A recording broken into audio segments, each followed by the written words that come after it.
सो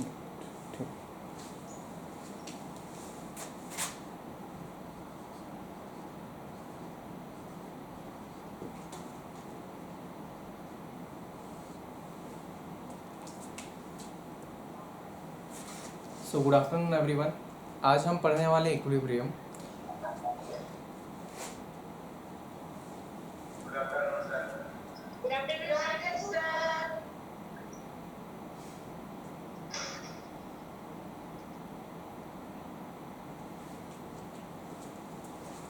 तो चलिए देखते हैं इक्विलिब्रियम होता क्या है। जैसे कि मान लीजिए फिजिकल वर्ल्ड में देखा जाए तो आप किसी चीज़ को अगर वेट कर रहे हैं, मतलब कि किसी चीज़ का वज़न यहाँ पे 1 किलो है, तो आप जब यहाँ पे 1 किलो का बार रखते हैं तब क्या हो जाती है, वो बैलेंस हो जाती है। यहाँ क्या, एक मिनट, क्लियर है?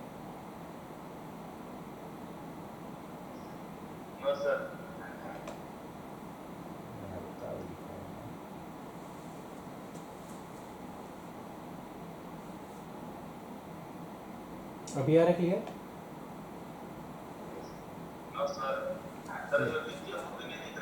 अच्छा अच्छा,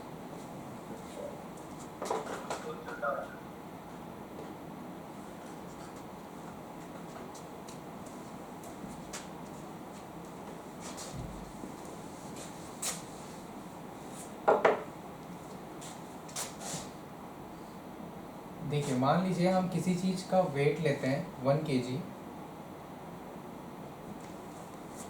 हम फिजिकल वर्ल्ड में किसी चीज़ का वेट लेते हैं 1 kg। तो जब यहाँ पे भी 1 kg का हम वेट अगर रखते हैं तब ये क्या हो जाता है, बैलेंस हो जाता है। बैलेंस की स्टेट को हम क्या बोलते हैं, एक तरह से इक्विलिब्रियम। तो हम ऐसा समझ सकते हैं कि इक्विलिब्रियम का मतलब क्या है, किसी भी चीज़ की बैलेंस होना।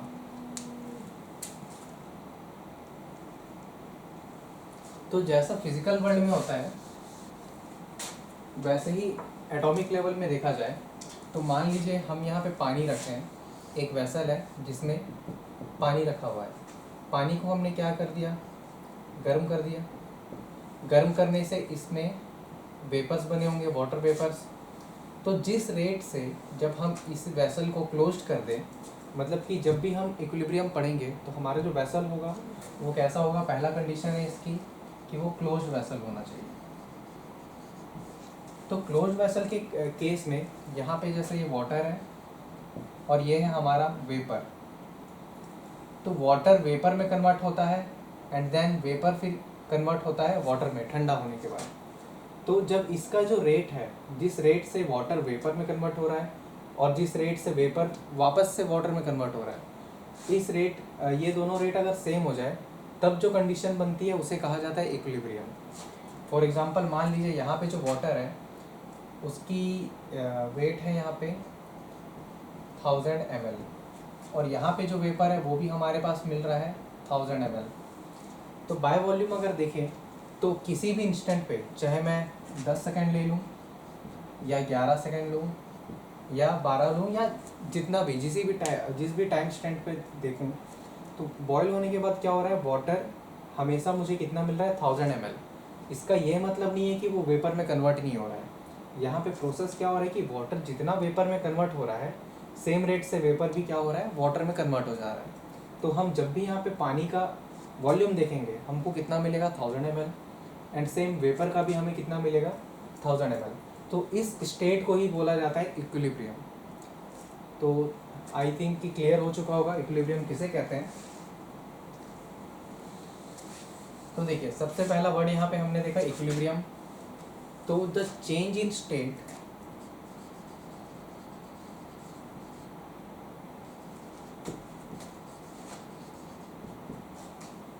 स्टेट है फॉर फॉरवर्ड डायरेक्शन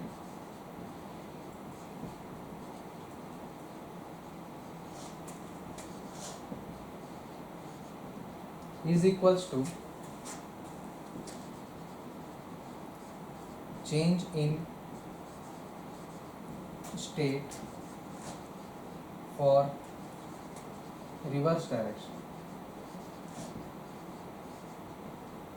हम ऐसा इसे समझ सकते हैं, जिस रेट से फॉरवर्ड डायरेक्शन में चेंज आ रहा होगा, सेम रेट से क्या हो, जो चेंज है वो रिवर्स डायरेक्शन में होगा। वाटर से जितना वेपर बन रहा होगा या जिस रेट से चेंज हो रहा होगा, सिमिलरली वेपर से वाटर भी सेम रेट से चेंज हो रहा होगा। तो अब आगे देखते हैं।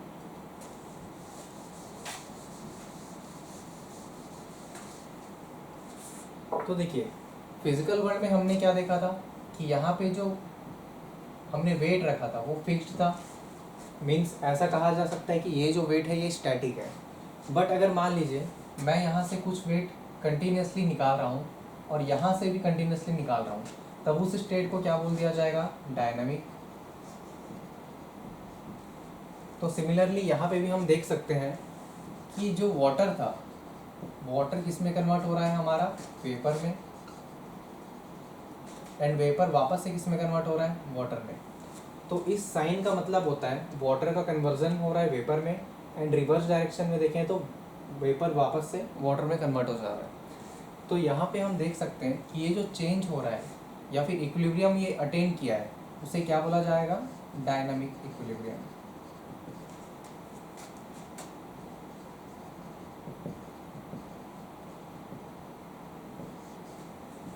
यहाँ पे जो इक्विलिब्रियम अटेन किया है इसने, उसे हम क्या कह रहे हैं, डायनामिक इक्विलिब्रियम। एक होता है स्टैटिक इक्विलिब्रियम जो कि हम फिजिकल वर्ल्ड में देखते हैं। ये होता है डायनेमिक इक्विलिब्रियम जो जनरली केमिकल चेंज या फिर उसके स्टेट चेंज की वजह से होता है। तो आप लिख लीजिए डायनेमिक इक्विलिब्रियम।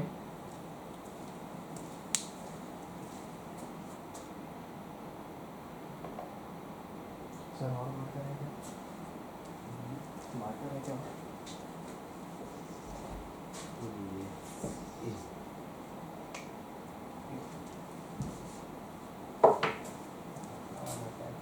क्या मेरा वाला?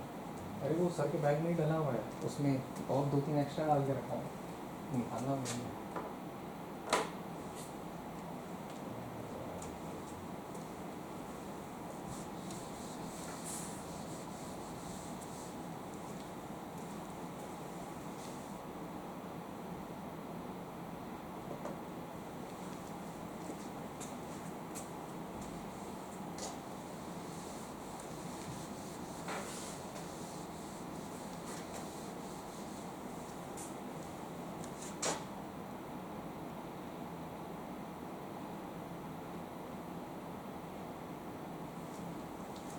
तो चलिए देखते हैं आगे। जैसा हमने देखा था यहाँ पे क्या हो रहा था, वाटर कन्वर्ट हो रहा था वेपर में, और वेपर वापस से कन्वर्ट हो जा रहा था वाटर में। तो यहाँ पे जो चेंज हो रहा था ये क्या था, हमारा फिजिकल चेंज था। मीन्स लिक्विड टू गैस में कन्वर्जन हो रहा था और गैस से वापस से लिक्विड में। तो यहाँ पे हमारा जो वाटर मॉलिक्यूल था, वाटर मॉलिक्यूल तो सेम ही था, यहाँ पे भी H2O था, यहाँ पे भी H2O था। इस स्टेट में देखा जाए तो यहाँ पे क्या हो रहा है, सिर्फ और सिर्फ उसका फिजिकल स्टेट चेंज हो रहा है। तो जब फिजिकल स्टेट चेंज होता है तब उसे बोला जाता है फिजिकल इक्विलिब्रियम। और जब केमिकल स्टेट चेंज होता है, फॉर एग्जांपल जैसा कि N2 + 3H2, ये हमें क्या देता है, 2NH3। यहाँ पे हमें एमोनिया मिला और सेम रेट से एमोनिया वापस से नाइट्रोजन एंड हाइड्रोजन में कन्वर्ट हो रहा था। तब इस इक्विलिब्रियम को बोला जाता है केमिकल इक्विलिब्रियम।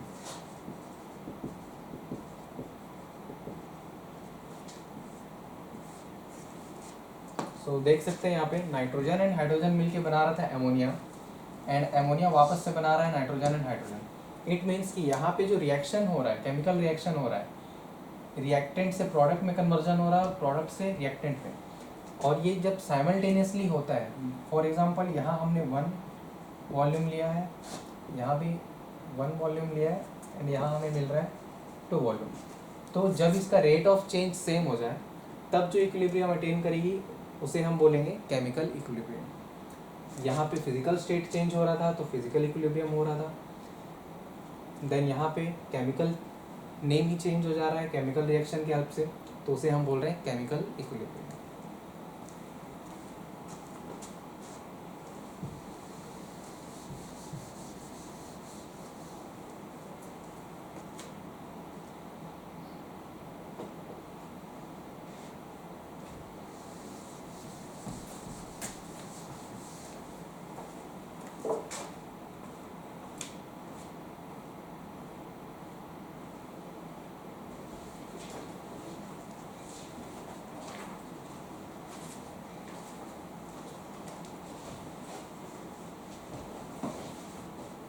तो चलिए पहले हम फिजिकल इक्विलिब्रियम के बारे में देख लेते हैं।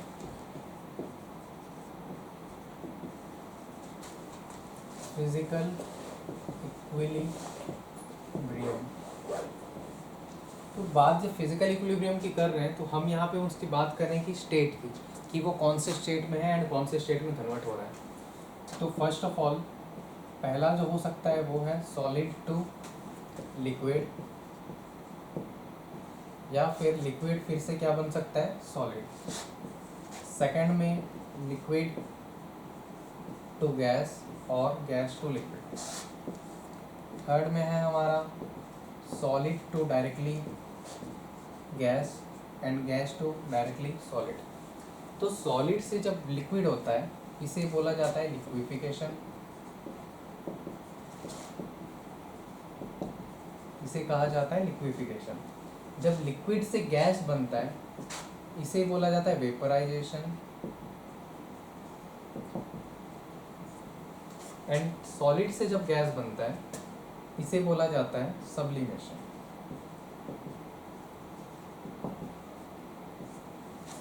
सिमिलरली लिक्विड से सॉलिड बन रहा होगा, गैस से लिक्विड बन रहा होगा और गैस से डायरेक्टली सॉलिड बन रहा होगा। इन दैट केस हम बोलेंगे सब्लिमेशन। यहाँ पे हो जाएगा कंडेंसेशन, यहाँ पे भी सेम सॉलिडिफिकेशन। तो इस तरह से जो होता है फेज चेंज होता है।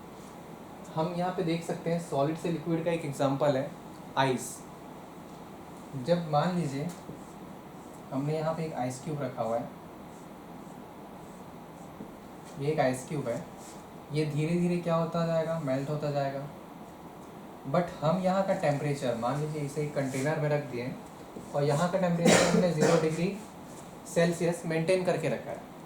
तब क्या होगा, जिस रेट से ये वाटर में कन्वर्ट हो रहा होगा, एक टाइम के बाद वाटर से आइस भी बनने में सेम टाइम लग रहा होगा। मतलब कि rate of change of ice to liquid means की वाटर, और rate of change of water to liquid दोनों ही क्या हो जाए, सेम हो जाए। तब उस केस में हमारे पास जो इक्विलिब्रियम मिलेगी उसे बोला जाएगा सॉलिड लिक्विड इक्विलिब्रियम। सिमिलरली एक सेकंड कंटेनर ले लेते हैं। यहाँ पे हमने क्या रख लिया, पानी रख लिया। इसे सबसे पहले क्या करें, क्लोज करें, फिर इसे गर्म किए।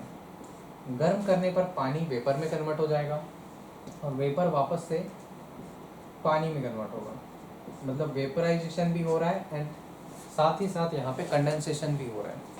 तो ये जो प्रोसेस है इसमें जब दोनों के रेट सेम हो जा रहे हैं उस केस में हमारे पास जो फिजिकल इक्विलिब्रियम मिल रही है वो किसकी मिल रही है, लिक्विड गैस की मिल रही है। फिर इसके बाद देखते हैं सॉलिड टू गैस। तो कोई भी एक ऐसा सब्सटेंस ले लीजिए जो क्या होता है, सॉलिड से डायरेक्टली गैस बन जाता है। मीन्स वो लिक्विड फॉर्म में नहीं आता है और गैस बन जाता है। जैसा कि एग्जांपल के लिए हम ले लेते हैं कैम्फर। कैम्फर मतलब कि जो हमारे घर में जो क्यूब होता है कैम्फर की, उसे हम जलाते हैं, ठीक है।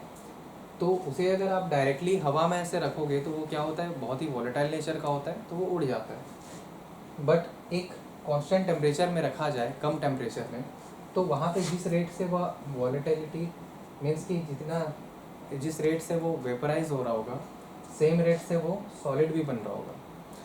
मतलब कि जैसा कि आपने कपूर रखा है एक डब्बे में और उसके टेम्परेचर हमने कांस्टेंट रख दिए, फॉर एग्जांपल 5 डिग्री सेल्सियस, तो जिस रेट से वह वेपर में कन्वर्ट हो रहा है सेम रेट से वह सॉलिड में भी कन्वर्ट होगा। सॉरी, इन दैट केस हमें जो इक्विलिब्रियम मिलेगा वो मिलेगा सॉलिड गैस इक्विलिब्रियम। तो इस तरह से ये 3 स्टेट में चेंजेस आ सकते हैं, तो सभी से नोट कर लें। सबसे पहला हमने देखा सॉलिड लिक्विड जिसमें आइस और वाटर था। सेकंड हमने देखा लिक्विड और गैस जिसमें था water vapour and water. Third हमने देखा सॉलिड गैस जिसमें था कैम्फर, या फिर ऐसा समझ लीजिए कि कपूर है वो। यहाँ पे क्या हो रहा था, कपूर जो है वो डायरेक्टली वेपर के फॉर्म में कन्वर्ट हो रहा है एंड देन वेपर से सॉलिड के फॉर्म में कन्वर्ट हो रहा है। तो यहाँ पे सॉलिड गैस हो गया, देन यहाँ पे हमें सॉलिड लिक्विड इक्विलिब्रियम मिला एंड लास्ट में हमें मिल रहा है लिक्विड गैस इक्विलिब्रियम। सभी से नोट कर लें।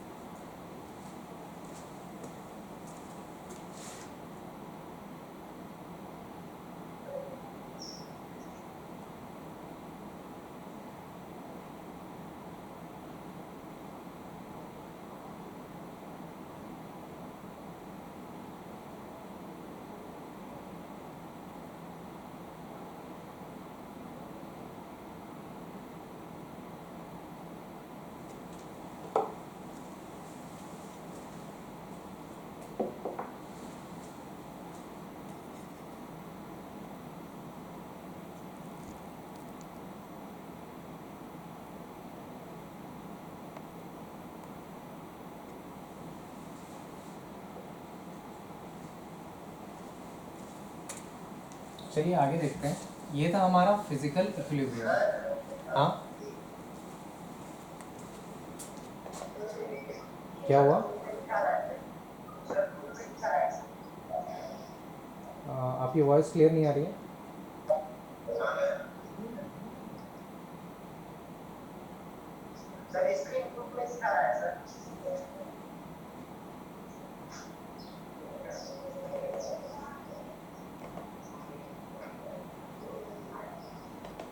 आ रहा है अभी?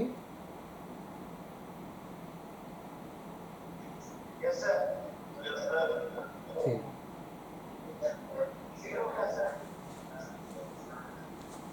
तो चलिए आगे देखते हैं chemical equilibrium.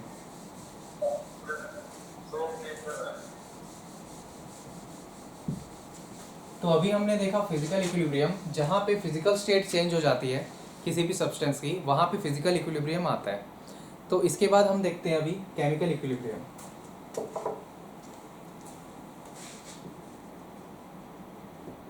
Chemical equilibrium.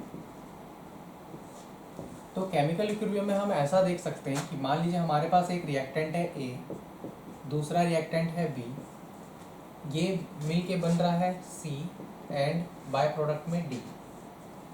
Similarly सी और डी मिल के आपस में क्या बनाएंगे? ए और बी बनाएंगे। तो यहाँ पे जो इक्विलिब्रियम अटेन होती है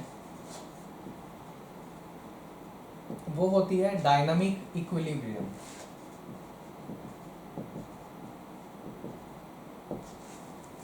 तो यहाँ पे जो हमने इक्विलिब्रियम अटेन किया उसे क्या बोल रहे हैं? Dynamic equilibrium. तो देखते हैं, जैसा कि मान लीजिए इसके लिए अगर ग्राफ प्लॉट करें, इनिशियली हमारे पास ए या बी का जो कॉन्सेंट्रेशन होगा सबसे ज़्यादा होगा और जो प्रोडक्ट होगा वो सबसे कम। तो ये है हमारा कॉन्सेंट्रेशन का एक्सिस और ये है टाइम, कि विथ टाइम कॉन्सेंट्रेशन कितना चेंज हो रहा है।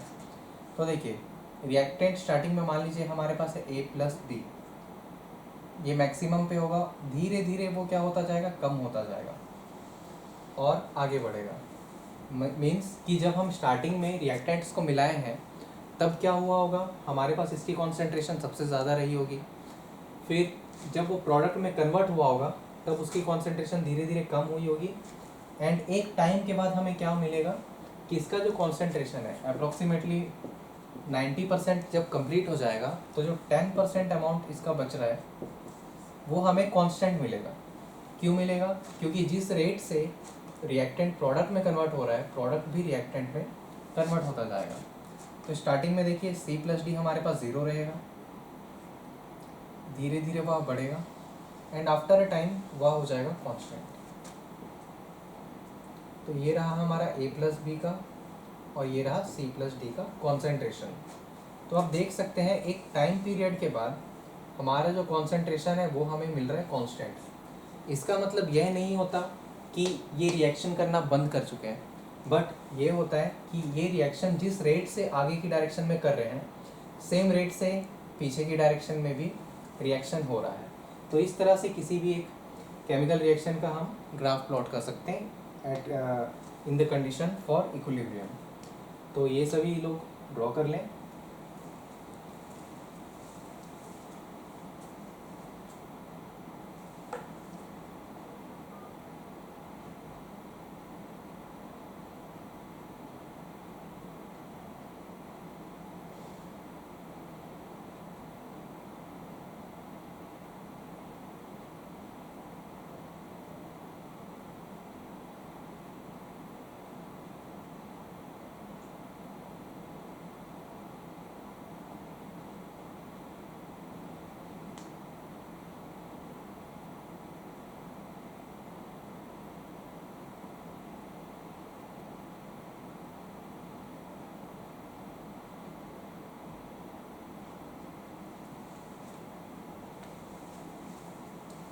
तो चलिए आगे देखते हैं।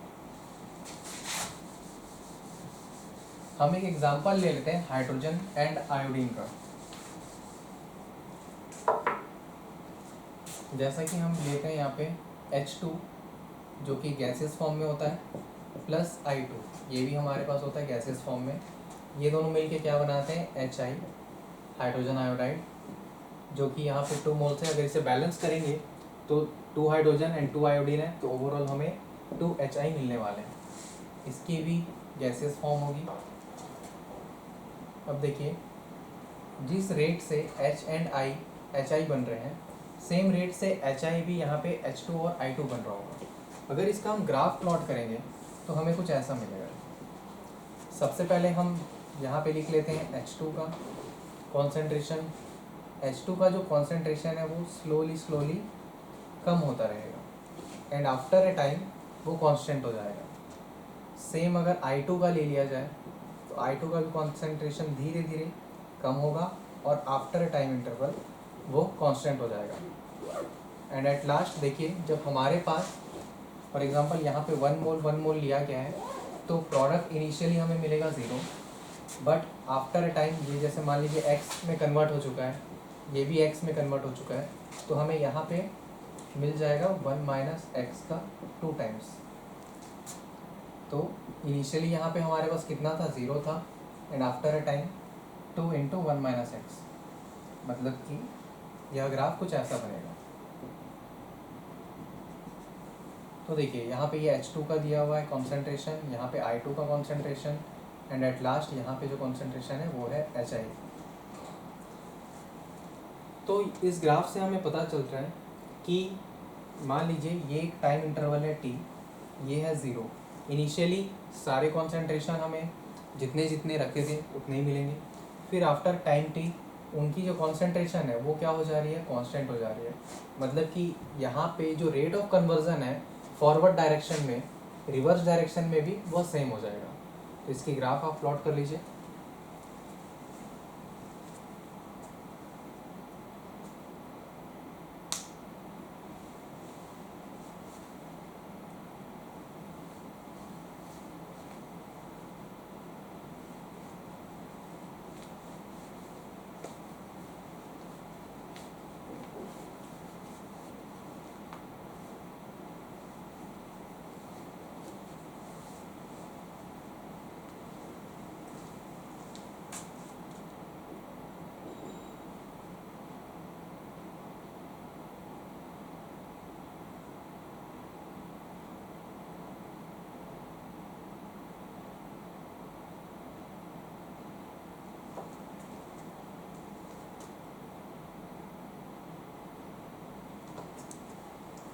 तो चलिए अब आगे देखते हैं, एक और एग्जांपल ले लेते हैं नाइट्रोजन एंड हाइड्रोजन का। तो इसमें हम देखते हैं कि बैलेंस कैसे करते हैं किसी इक्वेशन में। सबसे पहले यहाँ पे लिखते हैं N2 प्लस H2, ये कन्वर्ट होके बनता है NH3। हम देख सकते हैं नाइट्रोजन 1 है, यहाँ पे नाइट्रोजन 2 है, हाइड्रोजन यहाँ पे 3 है, यहाँ पे 2 है। तो सबसे पहले यहाँ पे 3 हाइड्रोजन है, तो हम इसे 3 के मल्टीपल में ला लेते हैं। इन टोटल हमारे पास 6 हाइड्रोजन हो गए, तो इसे बैलेंस करने के लिए यहाँ पे लिख दिया जाता है 2। अब 2 नाइट्रोजन राइट हैंड साइड भी है, 2 नाइट्रोजन लेफ्ट हैंड साइड भी है, तो ओवरऑल ये इक्वेशन बैलेंस हो चुका है। अब देखते हैं जिस रेट से ये आगे बढ़ रहा होगा, सेम रेट से बैकवर्ड डायरेक्शन में भी मूव कर रहा होगा। तो इसका अगर ग्राफ प्लॉट करेंगे हम, तो वह कुछ ऐसा दिखेगा। देखिए स्टार्टिंग में N2, after a time interval वो कम होता जाएगा एंड कांस्टेंट हो जाएगा। सिमिलरली H2 की कॉन्सेंट्रेशन है, वह भी धीरे धीरे कम होके एक टाइम में कांस्टेंट हो जा रहा है। एंड NH3 की बात करें तो NH3 इनिशियली रैपिडली बढ़ेगा, फिर एट अ टाइम वह कांस्टेंट हो जाएगा। ये आप देख सकते हैं यहाँ पे, ये 0, ये है टाइम और ये है कॉन्सेंट्रेशन। पहला वाला है N2 का कॉन्सेंट्रेशन, सेकेंड वाला है हाइड्रोजन का concentration, and third one is NH3 का कॉन्सेंट्रेशन। तो इस तरह से यहाँ पे हम देख सकते हैं कि कैसे हमारा इक्विलिब्रियम अटेन करता है। मतलब कि इनिशियली N2 की कंसंट्रेशन हाई थी, H2 की भी हाई थी, एंड प्रोडक्ट जो था हमारा NH3 वो 0 था। फिर कुछ टाइम के बाद देखिए N2 की कंसंट्रेशन कम हुई, H2 की भी कम हुई, एंड NH3 की बढ़ गई। फिर एक टाइम इंटरवल के बाद वह क्या हो गया, कांस्टेंट हो गया, और इसी कांस्टेंट वे में वह चलता रहेगा।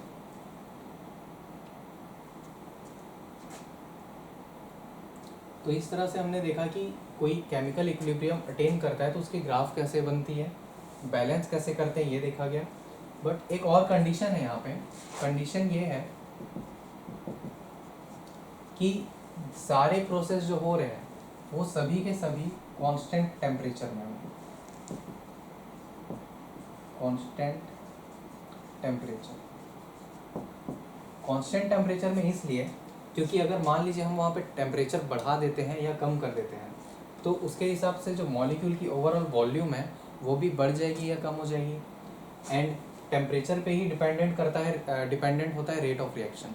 तो अगर हम टेम्परेचर बढ़ा देते हैं तो रेट ऑफ रिएक्शन दुगना हो जाता है, और टेम्परेचर कम कर देते हैं तो जस्ट हाफ हो जाता है। ये चीज़ हम आगे पढ़ेंगे ली चैटलियर प्रिंसिपल में। बट यहाँ पे हमें बस ये ध्यान रखना है कि ये सारा का सारा प्रोसेस जो हो रहा है उसकी कंडीशन है कि टेम्परेचर जो है हमारा कांस्टेंट होना चाहिए, तब जाके ही हम इक्विलिब्रियम अटेन कर पाएंगे, अदरवाइज नहीं कर पाएंगे। तो इसे एक पॉइंट में लिख लें, for attaining equilibrium we have to fix the temperature constant.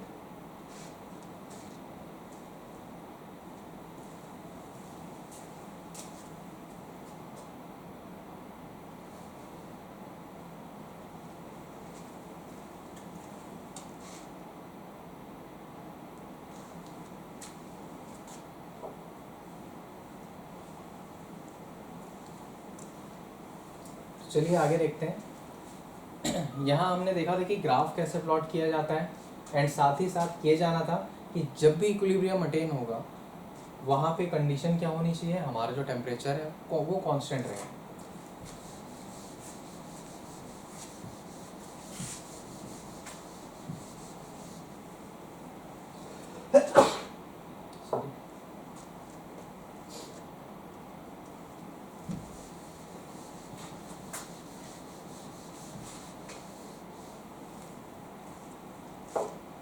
तो चलिए अब आगे देखते हैं।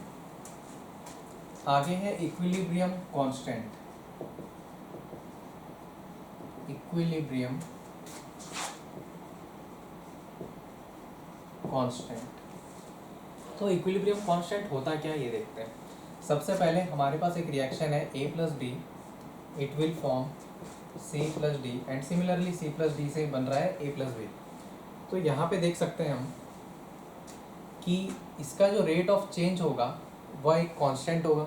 मतलब A से B, ए बी जब कन्वर्ट हो रहा है C प्लस डी में तो सेम रेट से हो रहा है, एंड C प्लस डी भी कन्वर्ट हो रहा है A प्लस बी में सेम रेट से। यहाँ पे एक इक्विलिब्रियम कांस्टेंट आता है जिसे लिखा जाता है K। K की वैल्यू होती है C into D upon A into B. मतलब कि हम ऐसा लिख सकते हैं, प्रोडक्ट अपॉन रिएक्टेंट।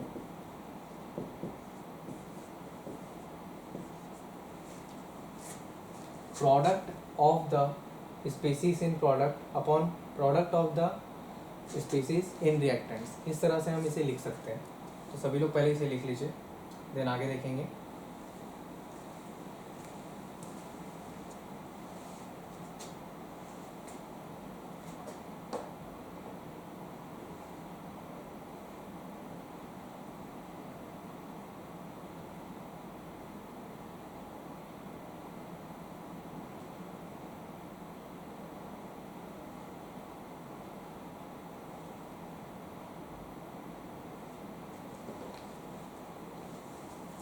चलिए देखते हैं। यहाँ पे जो रिएक्शन हो रहा था यहाँ पे कोई भी स्टोक्योमेट्रिक कोफिशिएंट नहीं था।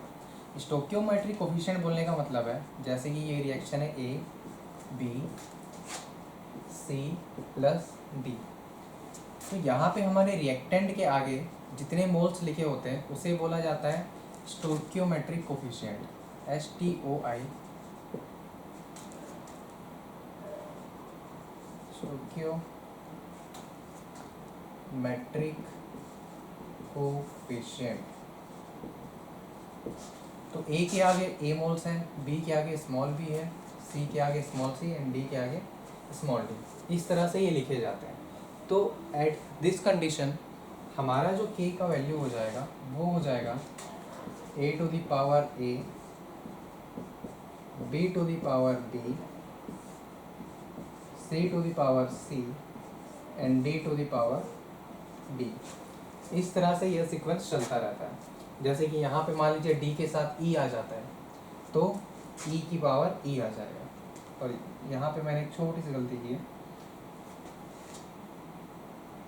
ऊपर में हमेशा प्रोडक्ट रहता है एंड नीचे रिएक्टेंट।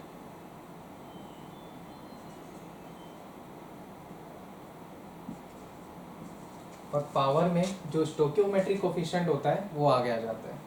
देखिए A की पावर A थी तो यहाँ पे A की पावर में स्मॉल a, B की पावर में स्मॉल b, C की पावर में स्मॉल c और D की पावर में स्मॉल d। इस तरह से हमारा जो इक्विलिब्रियम कांस्टेंट है उसे लिखा जाता है।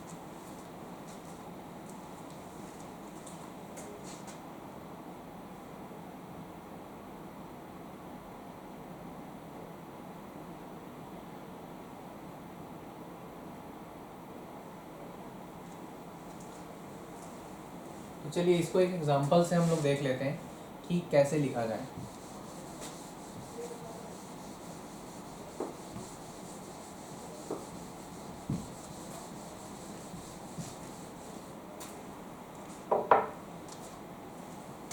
यहाँ पे लिया हमने H2 plus I2, it will form 2HI। तो K इक्वल्स टू हो जाएगा, सबसे पहले लिखा जाता है प्रोडक्ट, तो HI का पावर में 2, यहाँ पे स्टोकियोमेट्रिक कोफिशिएंट क्या है 2, तो HI की पावर 2, देन यहाँ पे H2 इनटू I2, ये रहा इसका इक्विलिब्रियम कांस्टेंट। सिमिलरली एक और क्वेश्चन देख लेते हैं, N2 plus 3H2 it will form 2NH3।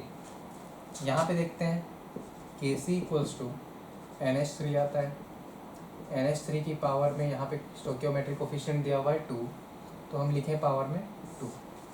Then नीचे अगर आए तो यहाँ पे आ जाएगा N2 इनटू H2।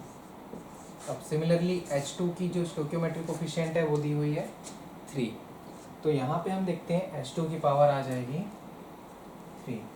तो हम यहाँ देख सकते हैं कि जब भी इक्विलिब्रियम कांस्टेंट हमें लिखना होता है तो हम क्या करते हैं, सबसे पहले इक्वेशन लिखते हैं।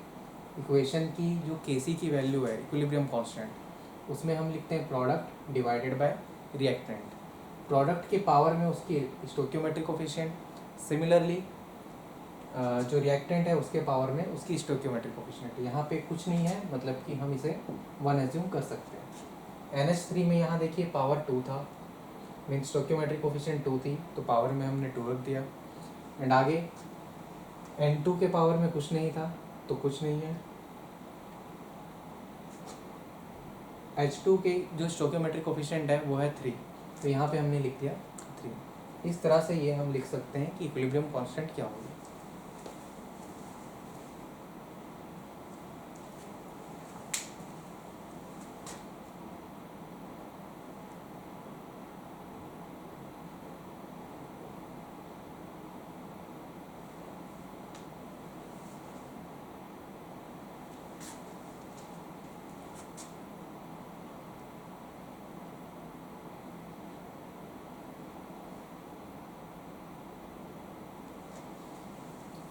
तो हमने देख लिया अभी तक इक्विलिब्रियम कांस्टेंट कैसे निकालते हैं। अब यहाँ पे हमने स्टार्टिंग में देखा था कि जितनी भी प्रोसेस हो रही है सभी किस में हो रही है, कांस्टेंट टेम्परेचर में हो रही है। पहला पॉइंट है ये होना चाहिए कांस्टेंट टेम्परेचर में। सेकंड, हम ये देख सकते हैं कि जब भी इक्विलिब्रियम कांस्टेंट हमें निकालना होगा तब हम क्या करेंगे, प्रोडक्ट के पावर में उसका स्टोकियोमेट्रिक कोफिशिएंट डिवाइडेड बाय रिएक्टेंट के पावर में उसका स्टोकियोमेट्रिक कोफिशिएंट। इसी को कहा गया है लॉ ऑफ केमिकल इक्विलिब्रियम।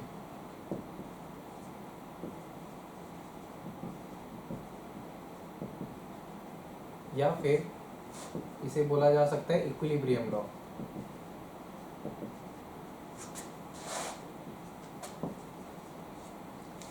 अगर हम इसे कह सकते हैं लॉ ऑफ केमिकल इक्विलिब्रियम या फिर इक्विलिब्रियम लॉ। तो हम यहाँ पे देख सकते हैं कि इस तरह से कैसे यहाँ पे के सी की वैल्यू निकाली जाती है। अब इसके आगे देखते हैं। अभी देखिए हमने निकाला था के सी का वैल्यू किस कंडीशन में, जब हमारा प्रोडक्ट था एच आई एंड रिएक्टेंट था H2 और I2। सिमिलरली अगर देखा जाए तो अगर इस इक्वेशन को हम ऐसा लिखते हैं 2HI, ये कन्वर्ट हो जा रहा है H2 प्लस I2 में।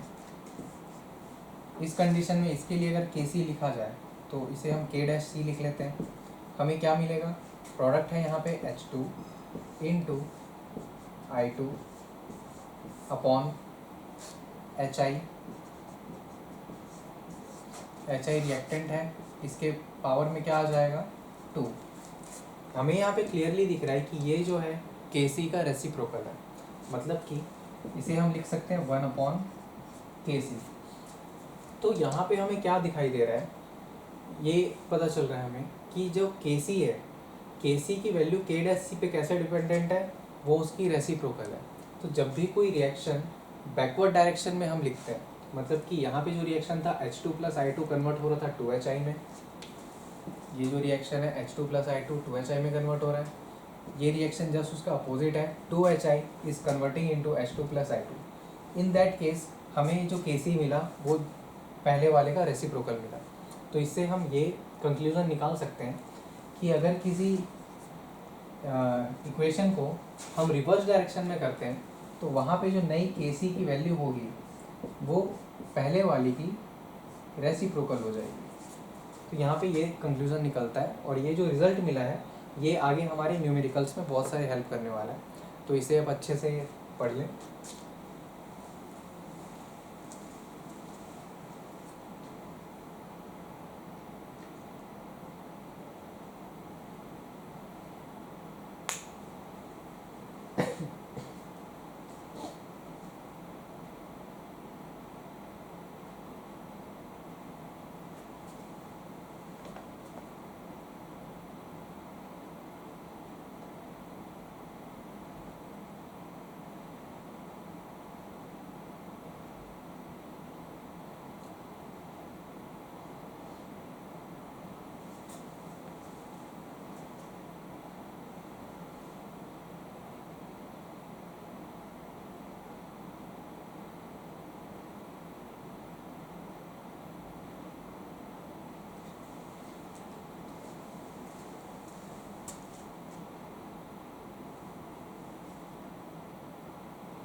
चलिए आगे एक और कंक्लूजन देखते हैं। हमने अभी देखा था कि किसी भी इक्वेशन को रेसिप्रोकल कर रिवर्स डायरेक्शन में कर दिया जाए तो वहाँ पे जो हमारी इक्विलिब्रियम कांस्टेंट मिलती है वो पहले वाले के जस्ट रेसिप्रोकल होती है। बट अगर किसी इक्वेशन को यहाँ पे मान लीजिए एक n नंबर से मल्टीप्लाई कर दिया जाता है, मतलब कि वहाँ जो रिएक्टेंट्स और प्रोडक्ट्स हैं उसे किसी एक स्टोकियोमेट्रिक कोफिशिएंट से हम मल्टीप्लाई कर दे रहे हैं, उस केस में क्या होता है।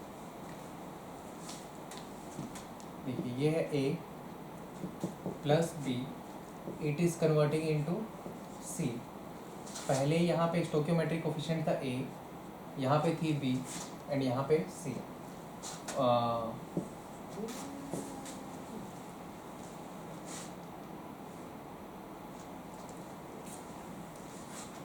फॉर एग्जांपल हमने यहाँ पे n से मल्टीप्लाई कर दिया है तो ये इक्वेशन बन जाएगी n a into capital A plus n small b into capital B then n c capital C। अब इसका जब हम लिखेंगे KC की वैल्यू तब हमें मिलेगी c की पावर में c इंटू n।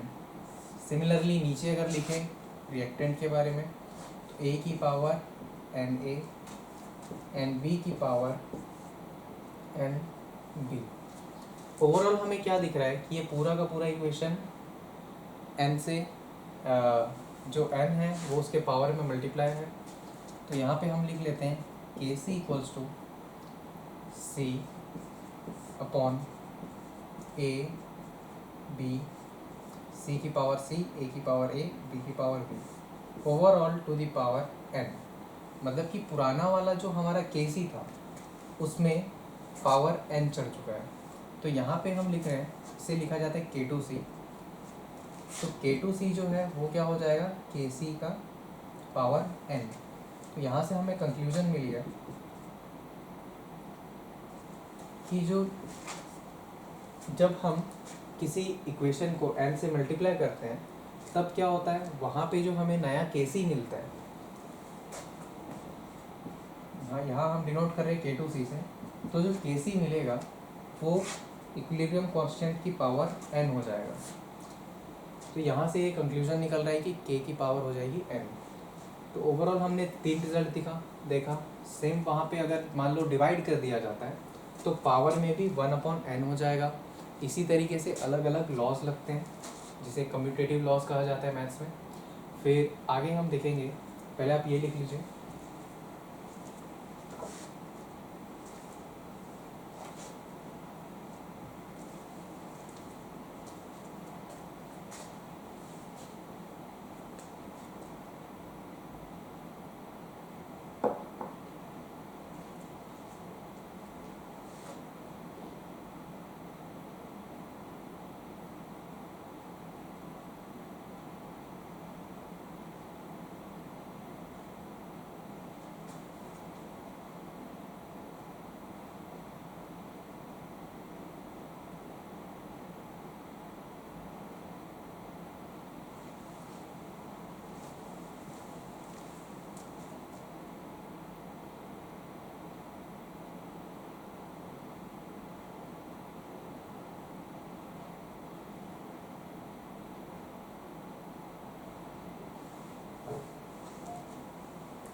तो चलिए नेक्स्ट आगे हम एक क्वेश्चन कर लेते हैं।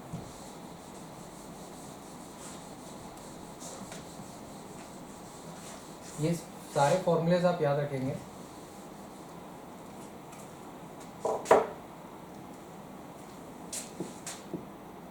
तो देखिए क्वेश्चन 1 हमें दिया हुआ है कि जो नाइट्रोजन है, नाइट्रोजन की कॉन्सेंट्रेशन है यहाँ पे 1 × 10⁻⁻⁴ मोल। जो हाइड्रोजन की वैन है, हाइड्रोजन की कॉन्सेंट्रेशन है 2 × 10⁻⁻⁴ मोल। एंड NH3 की जो कॉन्सेंट्रेशन है वो दी हुई है 1 × 10⁻10 मोल। तो इस तरह से हमें दिया हुआ है। अब हमें यहाँ पे क्या निकालना है, इसकी इक्विलिब्रियम कांस्टेंट की वैल्यू निकालनी है। तो डायरेक्टली हम निकाल सकते हैं Kc इक्वल्स टू, सबसे पहले हम लिखते हैं NH3,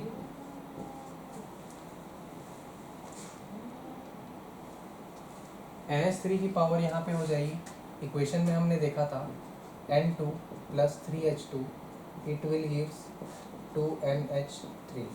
तो NH3 की पावर हो जाती है 3, देन N2 की पावर में आएगी 1 एंड H2 की पावर में आ जाएगी 3। इस तरह से अब जब वैल्यू पुट अप करेंगे तो N2 की वैल्यू यहाँ पे दी हुई है 1 × 10⁻⁴ अपॉन NH3 की वैल्यू 1 × 10⁻⁻10, देन N2 की वैल्यू 1 × 10⁻⁴ इंटू H2 की वैल्यू 2 × 10⁻⁴। इसके पावर में लगा है 3 एंड यहाँ पे पावर में दिया हुआ है 2। इसे आगे सॉल्व करेंगे तो 10 टू द पावर हो जाएगा 10⁻⁻10 टू द पावर 2। यहाँ पे एक छोटा सा मैथमेटिकल एक्सप्रेशन लिखा जा सकता है a की पावर m की पावर n। इसे हम लिखते हैं a की पावर m × n। तो यहाँ पे भी सिमिलरली 10⁻⁻10 × 2 मतलब कि हो गया -20। नीचे 1 × 2 हो जाएगा 2 इंटू 10⁻⁴ इंटू 10⁻⁴ इंटू 3, मतलब कि यहाँ पे हो गया 10⁻⁴ into 3 -12, minus and minus plus, तो 10⁻⁴ -12। आगे सॉल्व करेंगे तो मिलेगा हमें 10⁻⁻20 अपॉन 2 × 10⁻⁻16। फर्दर जब सॉल्व करेंगे तो हमें डायरेक्टली आंसर मिल जाएगा 5 × 10⁻⁻16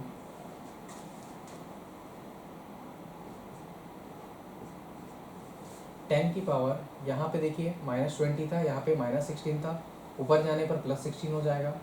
ये बन जाएगा 10⁻⁻4। देन हमने डिवाइडेड बाय 10 किया ताकि यहाँ 5 मिल जाए, तो 10 की पावर हो जाएगी -5। तो हमारा जो इक्विलिब्रियम कांस्टेंट था उसकी वैल्यू आ गई है 5 × 10⁻⁻5। तो इस तरह से हम ये इक्वेशन सॉल्व कर सकते हैं। तो सिमिलरली कुछ और क्वेश्चन यहाँ पे मैं वैल्यू चेंज कर दे रहा हूँ, आप इसे सॉल्व करेंगे। यहाँ पे वैल्यू हो जा रही है 10⁻⁻2 मोल, यहाँ पे भी 10⁻⁻2 मोल, एंड NH3 की वैल्यू है 2 × 10⁻⁻4 मोल। आप इसके लिए क्वेश्चन सॉल्व करके लाइएगा।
तो आई होप आप सभी ने ये टॉपिक अच्छे से क्लियर कर लिया होगा।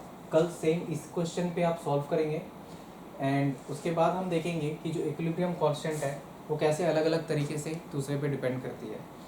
तो आज के लिए हम यहीं तक रखते हैं, एंड बाकी के टॉपिक्स हम कल कवर करेंगे। Thank you.